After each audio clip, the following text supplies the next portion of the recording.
Hola, muy buenas, mi nombre es Jorge Barajas y en el vídeo de hoy os voy a mostrar los motivos o las razones por las cuales yo pienso que los fondos indexados a día de hoy superan a los fondos tradicionales de gestión activa. Para ello cuento con la experiencia de haber tenido fondos tradicionales de gestión activa, que luego hablaré más adelante de ellos, y fondos indexados. Bueno, antes de irnos con la parte del vídeo ya interesante, quiero deciros que gran parte de la gráfica que voy a poner en el vídeo vienen del libro El pequeño libro para invertir con sentido común de John Bogle, que fue el creador de la inversión pasiva, el que fundó los fondos Vanguard, que a día de hoy siguen funcionando. Y por lo tanto quería decir eso, que os recomiendo el libro y que gran parte de las gráficas vienen por parte de este libro. Bueno, lo primero, los fondos de gestión activa lo que realizan, lo que ofrecen es reunir el capital de ciertos inversores partícipes para luego invertirlo en distintos instrumentos financieros, renta variable, renta fija, e intentar sacar el máximo rendimiento posible. Es verdad que no intentan replicar a un índice como lo hace los fondos indexados, pero sí que tienen un índice de referencia porque su objetivo es batir a este índice. Por eso cuando vemos una gráfica de un fondo de inversión, siempre está la gráfica de la rentabilidad del fondo y luego hay otra línea que es el índice de referencia para ver si ha batido o no a este índice. Vale, y por otro lado tenemos los fondos indexados que no busca batir al índice, sino replicar el comportamiento del índice. Es decir, si nosotros tenemos un fondo Vanguard SP500, lo que vamos a hacer al entrar en este fondo es adquirir una pequeña parte de esas 500 empresas. Y entonces, a partir de nosotros entrar en el fondo, vamos a seguir el mismo comportamiento del índice. Que el índice en un mes se hace un 1%, pues nosotros en el fondo vamos a tener una rentabilidad del 1%. Bueno, el tema de las comisiones es el tema más importante del que voy a hablar. Para que os hagáis una idea, los fondos de gestión activa tienen una media de comisiones del 2,5%. Esto a lo mejor para la gente ya de primera debe sonar bastante, ¿no? 2,5% es bastante, pero a lo mejor hay gente que todavía lo ve como algo normal. A lo mejor los primeros años en el que tú entras en un fondo de inversión, pues tú no lo notas, pero cuando más pasa el tiempo, más hace efecto el interés compuesto, más se nota. Y para ello os voy a mostrar en pantalla una tabla del libro que muestra dos casos. En el primer caso, 10.000 euros invertidos a una tasa del rendimiento del 8%. Al cabo de 50 años tendríamos 470.000 dólares. Y para otro caso, 10.000 dólares a una tasa de rendimiento del 5,5% porque le hemos restado ese 2,5% de comisiones, se quedaría en 145.000 dólares. Como veis, la diferencia es más de 300.000 dólares y los primeros años no se nota la diferencia, pero a medida que el interés compuesto va haciendo efecto, se nota mucho cuando la tasa de rendimiento es del 8% y cuando es del 5,5%. Es decir, cuanto más tiempo pase, más se va a notar estas comisiones que nos están cobrando. Bueno, y en los fondos de inversión, los tradicionales de gestión activa, he encontrado, hay todo tipo de comisiones. Depende mucho de cada fondo. Habrá fondos que tienen unos tipos de comisiones y otros que tienen otras. Y depende también el porcentaje. Los más comunes son comisiones de suscripción, que eso es máximo, te pueden cobrar por ley un 5%, comisiones de reembolso un máximo de un 5%, comisiones de gestión un 2,25%, comisión de éxito un máximo hasta el 18% y comisiones de depósito un 0,2%, pero esto está incluido en las comisiones de gestión. Bueno, de entre todas estas comisiones, la que más me alucina es las comisiones de éxito. Como he dicho al principio del vídeo, los fondos tradicionales de gestión activa lo que buscan es batir al índice, ¿no? Su propósito es intentar batir al índice. Bueno, pues supuestamente, porque ahora veremos una noticia que me he encontrado, supuestamente estos fondos, si baten al mercado, te cobran esta comisión. Por ejemplo, los fondos My Investor, los fondos de inversión My Investor te cobran un 9%. Y he visto unos cuantos que cobran un 10% por ahí. Un 9, un 10%. Esto se puede justificar como un incentivo para el equipo que hay detrás para intentar batir al índice. Pero es que ahí no se queda la cosa. He encontrado una noticia del Economista que el 80% de los fondos con comisión de éxito la cobra desde el primer céntimo. O sea, eso ya me parece alucinante. O sea, tenemos que ya no es intentar lograr al índice. O sea, ese justificante de incentivo ya no sirve. ¿Por qué? Porque te lo cobran desde el primer céntimo. ¿Que el índice se hace, el SP500 se hace un 10%? Bueno, pues con este tipo de comisión de éxito y el fondo se hace un 5%, pues te lo van a cobrar de todas formas. Entonces ya estás perdiendo en forma de rendimiento que hubieses logrado indexándote al índice y en forma de comisiones que ya te la cobran desde el primer céntimo. O sea, me parece increíble. Pero bueno, como digo, no todos los fondos llevan este tipo de comisiones. Para ello, para ver qué tipo de comisiones nos cobran, podéis meteros en la página web de los bancos o de cualquier entidad que tenga los fondos de inversiones, en la página oficial básicamente, o si no, en Morningstar os van a salir todas las comisiones que os cobran, porque ahí están todos los fondos básicamente.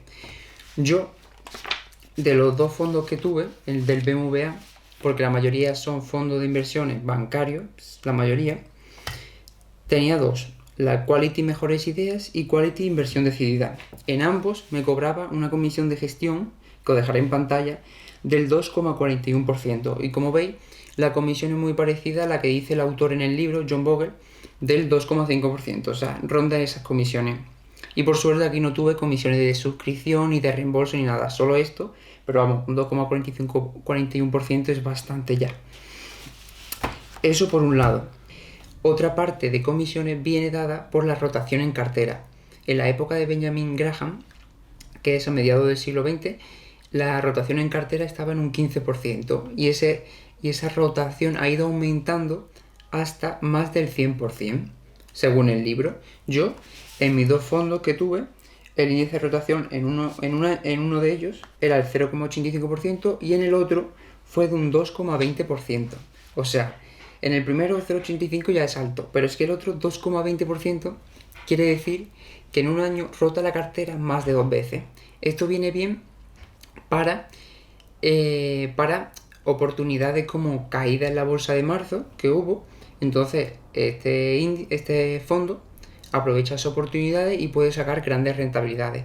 Pero por otro lado, si lo hace mal o coge malas oportunidades, eso quiere decir que compra muchas acciones, vende muchísimas acciones, millones estamos hablando, y claro, estos son gastos de corretaje, que esto al final repercuten al inversor. Pero también la rotación en cartera la podéis ver o en la página web oficial, o si no, en la CNMV también están estos datos. Y ahora vamos con los fondos indexados, que primero, la rotación en cartera es casi nula. ¿Por qué? Por ejemplo, un fondo del SP500 está invertido en las 500 empresas. Eso no tiene ningún movimiento. A lo mejor sale alguna empresa del SP500, del índice, y entra otra. Entonces, esos movimientos sí que lo hace, pero no tienen nada de comparación con los fondos de gestión activa. Esto es todo lo contrario, como positivo, que tiene poca salida y entrada de acciones, ¿no? Entrada y salida, movimiento y poco.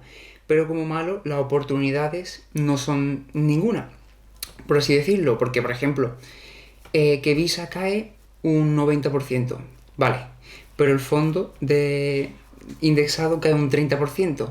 Entonces tú nada más te puedes aprovechar de ese 30% al entrar en este fondo, ¿no? Cae un 30%, invierte y puedes recuperarte ese 30%.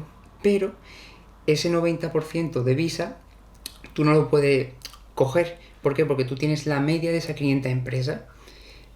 En cambio, el fondo indexado, el fondo de gestión activa, podría coger a Visa solamente y aprovechar esa oportunidad de subida que ha caído un 90% y toda esa subida la puedes llevar. Ese es el punto que podría llevarse los fondos de gestión activa. Y por otro lado tenemos las comisiones. Depende del fondo que sea. Por ejemplo, tenemos los fondos Vanguard, BlackRock, Amundi. Entonces varía, pero está en torno 0,07, 0,10, 0,15, pero vamos, comisiones bajísimas.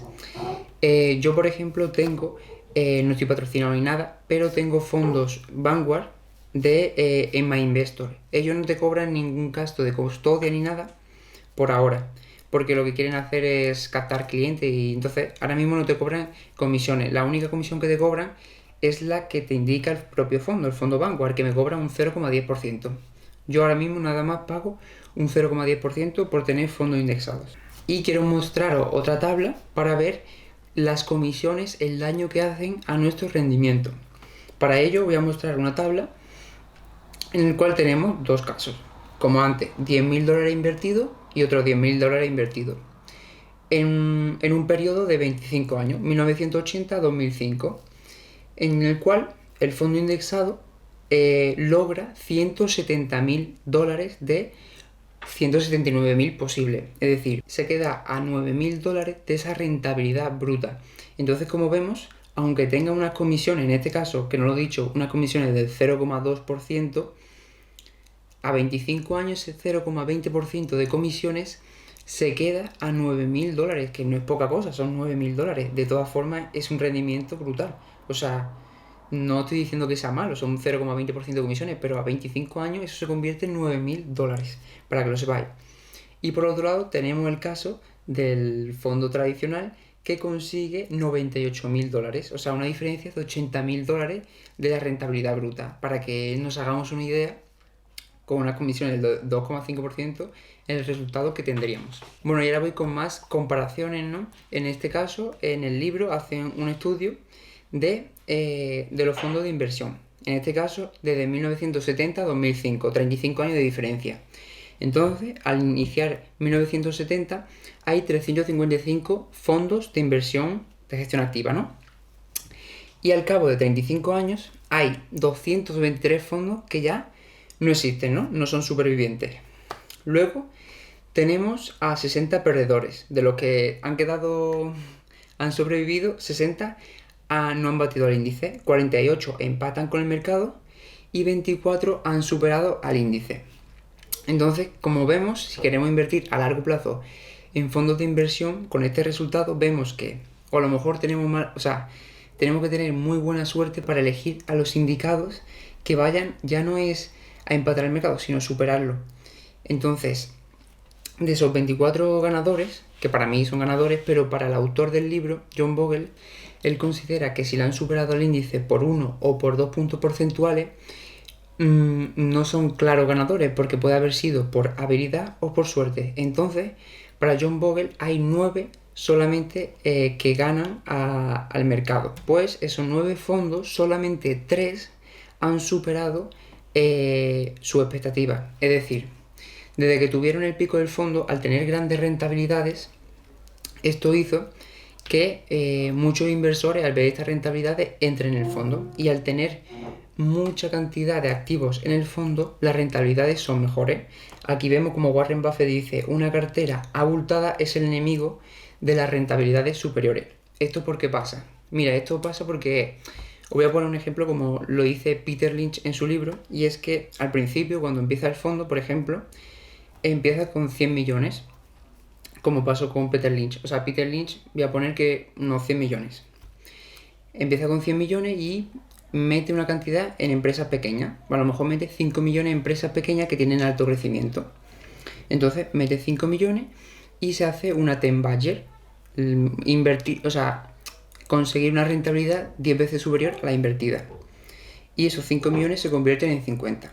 Entonces, sobre 100 millones de euros del fondo, 50 es un aumento del 50%. Pero cuando ya el fondo se convierte en un fondo de 10.000 millones, como creo que fue el caso de Peter Lynch, esos 50 millones no son nada. Entonces cuesta mucho seguir ese rendimiento cuando el fondo es muy grande. Y esto es lo que le pasó a estos 9 ganadores. Y por otra parte, salir y entrar en distintas oportunidades de negocio es mucho más complicado para fondos que son muy grandes. Entonces, 3 de los 355 fondos de renta variable que comenzaron en 1970, 8 décimos de un 1%, es decir, menos del 1%, han sobrevivido y han acumulado un registro de excelencia. Es decir, 3 de 355, o sea, nada, o sea, tienes que tener muchísima suerte para poder elegir esos fondos que van a lograr sobrevivir y tener resultados increíbles. Es decir, prácticamente imposible. Entonces, por las tablas que os he mostrado, por los datos y tal, a día de hoy yo considero que los fondos indexados superan a los fondos de gestión activa. Pero es verdad que se están dando cuenta que los fondos indexados están comiéndole el territorio a los fondos tradicionales y están bajando las comisiones. Entonces, a medida que vayan bajándolo, evidentemente no van a poder igualar las comisiones de los fondos indexados, porque hay cosas que, por ejemplo, el fondo indexado no tiene un equipo detrás como lo tienen los fondos tradicionales, no tan grandes. Entonces hay ciertas cosas que no se pueden, pero sí que a medida en que vayan bajando estas comisiones, pues sí que van a tener más posibilidades de superar a los fondos indexados. Pero a día de hoy, en mi opinión, yo creo que no. Y bueno, hasta aquí ha sido el vídeo de hoy. Quiero deciros, antes de terminar el vídeo, os voy a dejar un manual en la descripción, es gratuito, de la CNMV, y es un manual sobre la bolsa de valores, evidentemente, de inversión y tal, y que lo explica todo de manera muy sencilla, muy clara, con ejemplos, y que seguramente os sirva mucho de utilidad. Así que os lo dejo abajo en la descripción, es gratuito, así que si queréis os lo podéis descargar. Así que nada, hasta el siguiente vídeo.